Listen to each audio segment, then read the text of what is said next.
And we're going to move over to the hot seat right now. An issue, oh, is it a burning issue in the news? Indian fishing back again in the headlines. Tom Washington. Hi, Fred. You're going to drop some real bombs on us here. We've gotten letters from viewers who say things like, this is from Robert Strauss from Burton. He says, talking about fishing in the UP, it's sickening to see our licensed monies going for fish management just to end up in the nets of people who do nothing but take and never put. And he's talking about the Indians, who, of course, have been using gill nets. These gill nets, here's a Menominee type net. Of course, this is where the fish stick their heads through there, and they don't get out. This kills fish.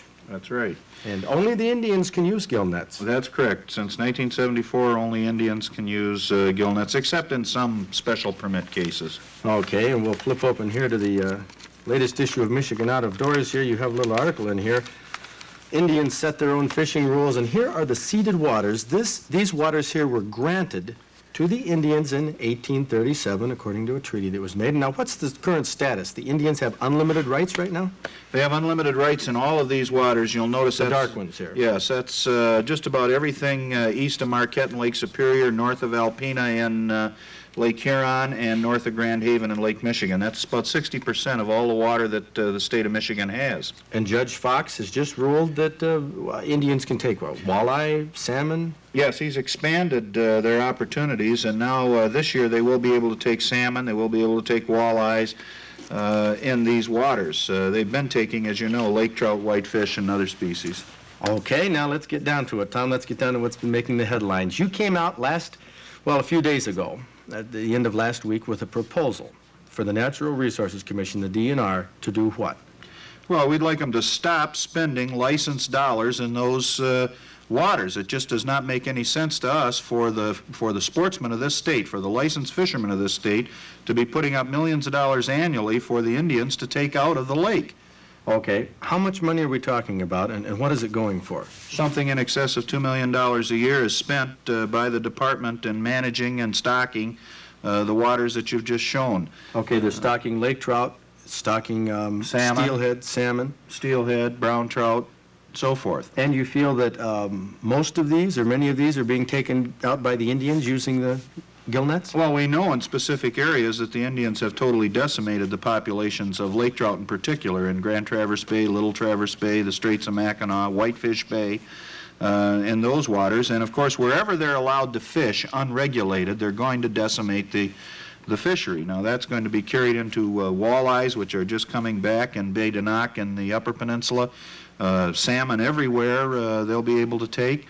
And the point that we're trying to make is that since we can't seem to win in the courts, and since negotiations have been frustrated at every step of the way, it just does not make sense for sportsmen to continue to spend their license dollars in these waters.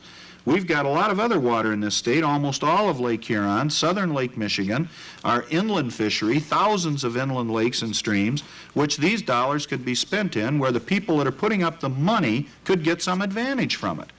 But there's going to be a howl come up. Already Dr. Tanner said yesterday, he says, this is a ludicrous proposal, that it's irresponsible to stop stocking in those waters, even though the Indians are taking them out. What's irresponsible is to keep offering this foreign aid to these people at the expense of the licensed buyers in this state.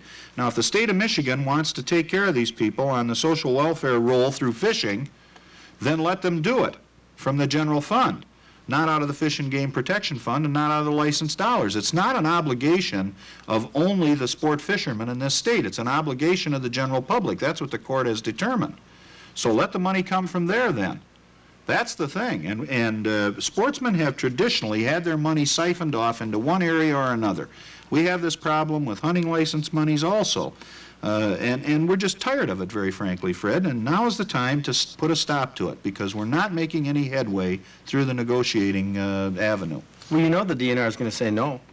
The DNR is going to say, well, it's our obligation, we have to do the best we can, and we're going to continue planting. Howard Tanner has already said that. Well, Howard Tanner has said that, but Howard Tanner works for a Natural Resources Commission that may not say that. And all of us live under the laws which are established by the Michigan legislature. And I know there is great sympathy in the Michigan legislature for something to be done to put a stop to this waste of money.